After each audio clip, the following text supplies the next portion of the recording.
nos ayude. Yo estoy contento porque ayer a las 12:06 de la madrugada me llamó alguien que venía aquí a la iglesia. Necesito una familia, necesito que hablemos. Y el mensaje que me deja: yo sé que son las 12 de la noche, espero no despertarlo, y si lo despierto, bueno, ¿qué le hacemos?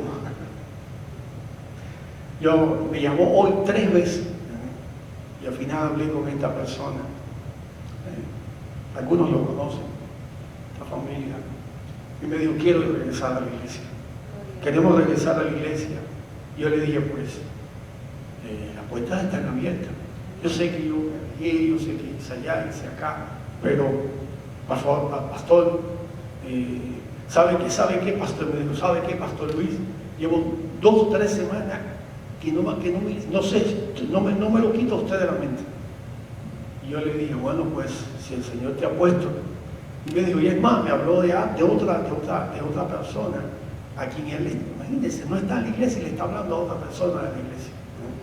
Y me dijo: quiero que usted pues, conozca a esta persona, y yo quiero ir y quiero llevar y quiero hablar con usted porque necesito consagrarme. Perfecto, gloria a Dios. Y yo sé que es una persona sincera, y una persona con mucho valor, alguien que de verdad tuvimos cierta relación, y me sorprendió esa llamada. Y mañana a las 10:30 nos vamos a ver aquí. Mañana van a venir acá a las 10:30, voy a estar en esa oficina de allí esperándolos y vamos a conversar, y ya pronto pues los tendremos acá. Y gloria a Dios, tenemos nosotros que demostrarle a la persona que somos hermanos en Cristo, demostrarle a las personas que somos verdaderamente lo que debemos ser y lo que dice la Biblia que debemos ser. De lo contrario, hermano, la gente van a ver, y si ven situaciones difíciles van a decir: no, yo mejor me voy para otro lugar. Y me dijo: pastor, yo quiero ir allí porque yo sé, yo en el tiempo que estuve, hablé con usted, yo vi con usted los estudios, y yo sé que usted no anda con fanfarronería ni nada de eso. Y le dije: bueno, trato, le digo. Entonces, ya pronto tendremos a esa persona aquí, y es una satisfacción, porque son 3 personas las que van a venir por el momento, pero esta persona conoce tanta gente, que me dijo: a mí me gustaría llevar gente a la iglesia. Y yo le dije: pues hay espacio. Así que eso es lo que tenemos que hacer. Esta tarde vamos a hablar sobre la sabiduría de Dios. Esta tarde tengo un sermón en 2 partes. La primera es la sabiduría, la brújula que debemos seguir. Y la segunda, la semana que viene, es la sabiduría, instrumento dado por Dios. Efesios capítulo 1, versículos del 7 al 9. Efesios capítulo 1, versículos del 7 al 9 dice de esta manera: para alabanza de la gloria de su gracia, con la cual nos hizo aceptos en el amado, en quien tenemos redención por su sangre, el perdón de pecados según las riquezas de su gracia, que hizo sobreabundar para con nosotros en toda sabiduría e inteligencia, dándonos a conocer el misterio de su voluntad según su beneplácito, el cual había propuesto en sí mismo. Señor, gracias te damos en esta tarde. Bendice tu palabra, háblanos a través de la misma. Y gracias te damos, Señor, porque tú siempre estás al tanto de todos nosotros. En el nombre de Jesús, Señor. Gracias. Amén. Cuando hablamos de sabiduría, algunas veces muchos piensan que nos podemos referir a la cualidad intelectual de una persona que hace que esa persona se destaque por sobre todos los demás. Pero en otras ocasiones, lo que se intenta decir o lo que se intenta resaltar positivamente es la conducta de una persona en todos los aspectos de su vida.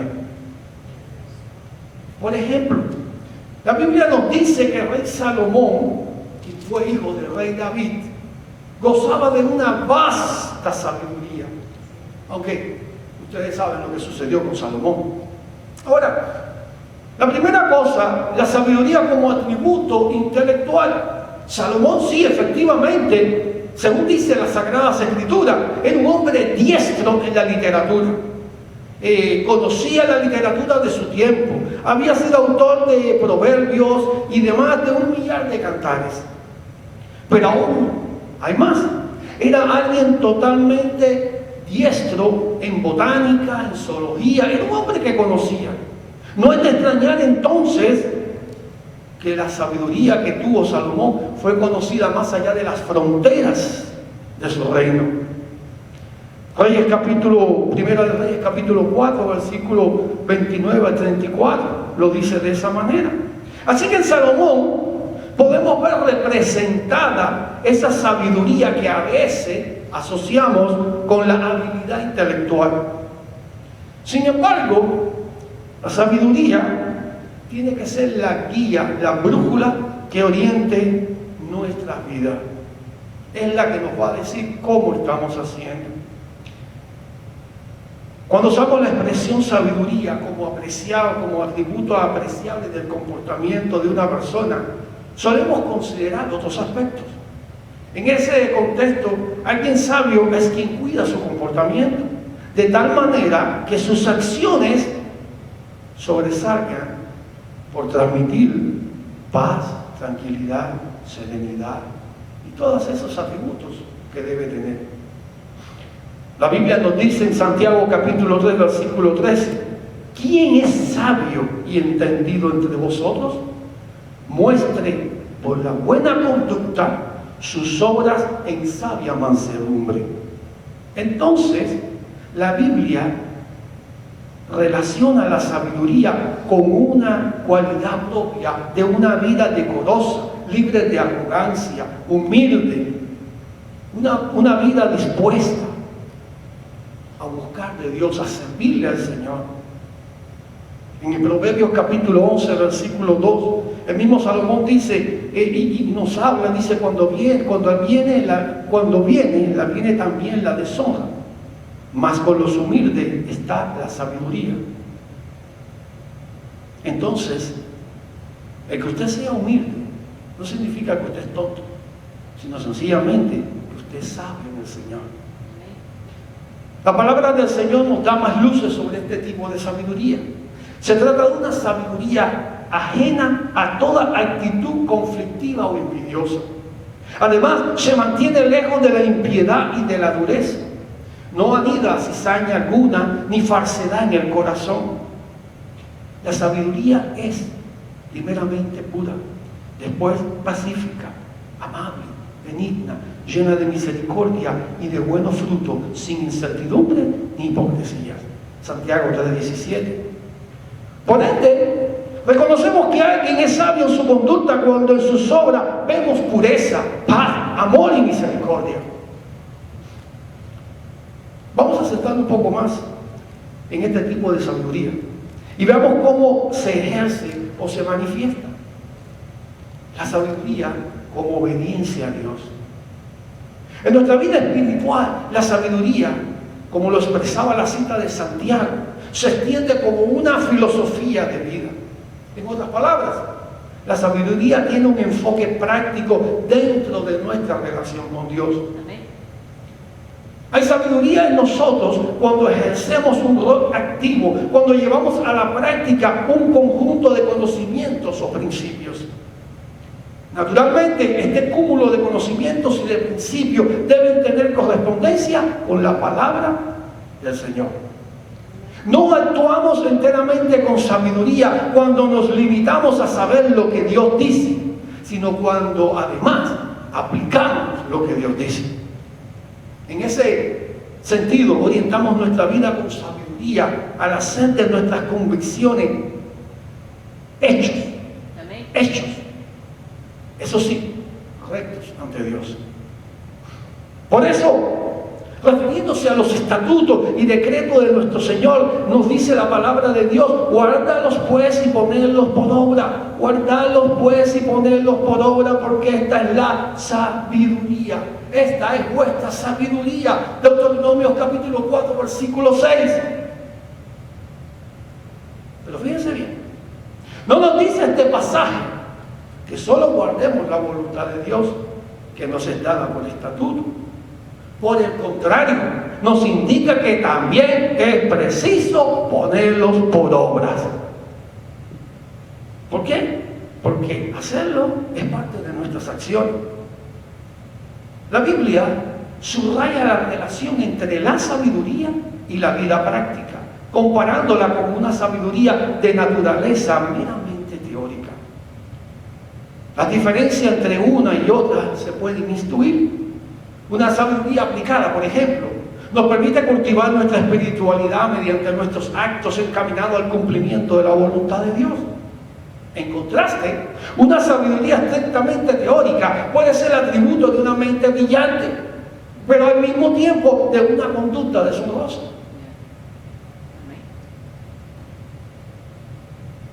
Por ejemplo, la música no es música por estar escrita en una partitura, sino porque se puede escuchar.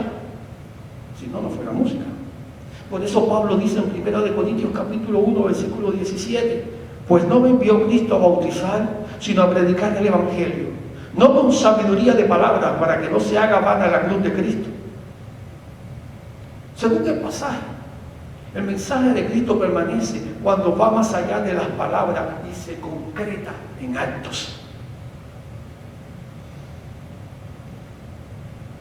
Hay un refrán latino que dice: las palabras pasan, pero los escritos permanecen. Pero nosotros podríamos decir ahora: pero las obras permanecen.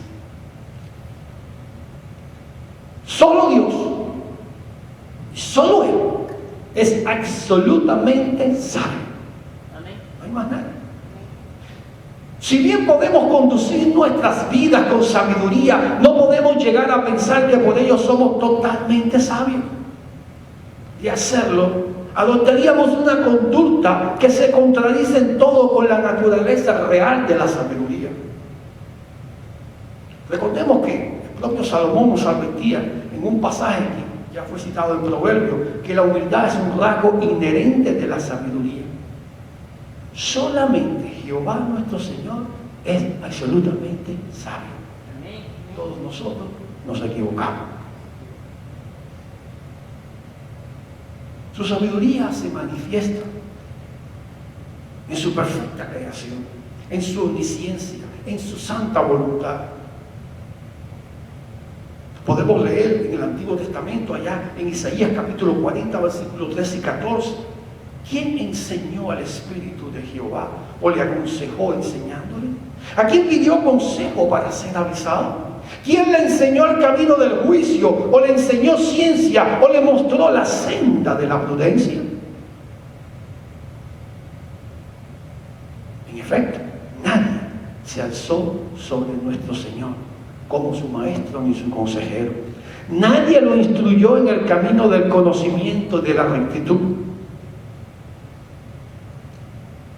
La razón es contundente. A veces es difícil, pero es contundente.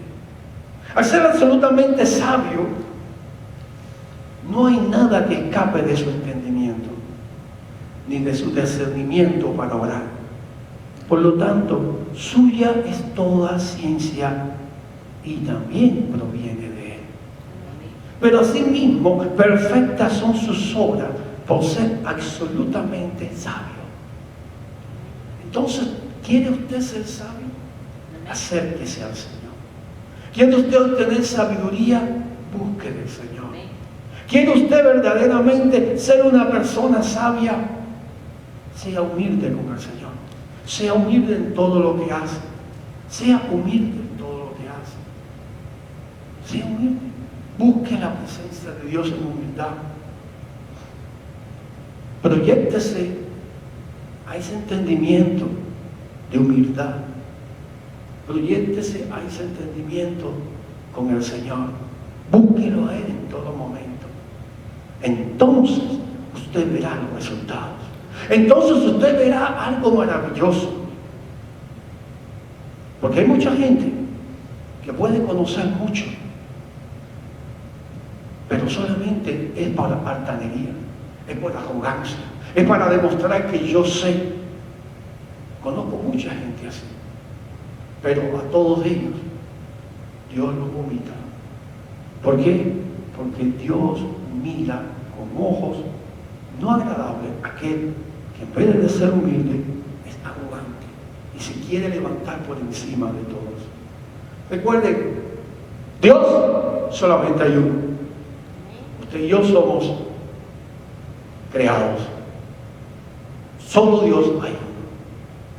Pero sí podemos tener un acercamiento a Él y podemos tener esa relación y ser sabios si solo le pedimos a Él.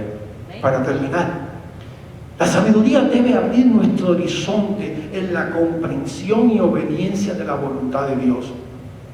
No nos conducimos con sabiduría por acumular fórmulas bíblicas, sino por aplicar el mensaje de nuestro Señor a nuestra vida. Amén. Es cierto. Yo conozco personas que le pueden prácticamente recitar la Biblia de memoria, pero sus vidas dejan mucho que desear. La sabiduría es la experiencia de un camino guiado por la voluntad de nuestro Padre. Sin embargo, no olvidemos que como hijos suyos, solo participamos de la sabiduría que Dios nos brinda, pues solamente Él es absolutamente sabio.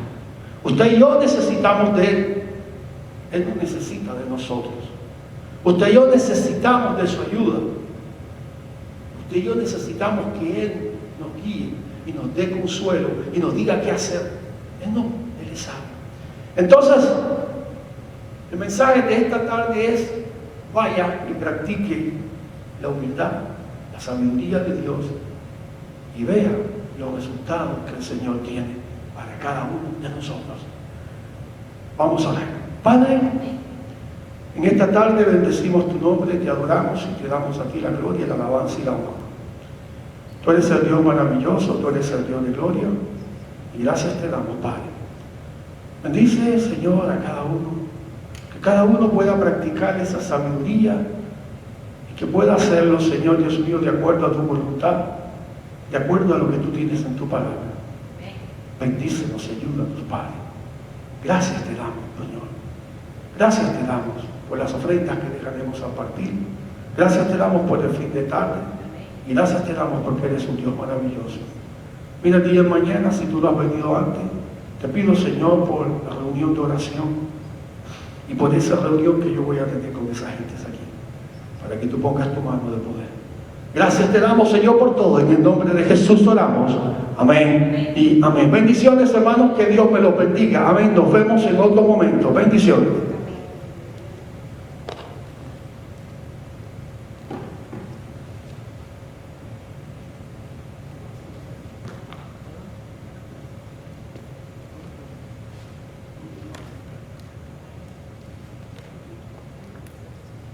Que les vaya bien, que el Señor les bendiga, hermanos, a todos, que el Señor sea con cada uno de ustedes, gusto de verles, que el Señor les bendiga. Misiones, de lejitos porque no me quiero poner máscara.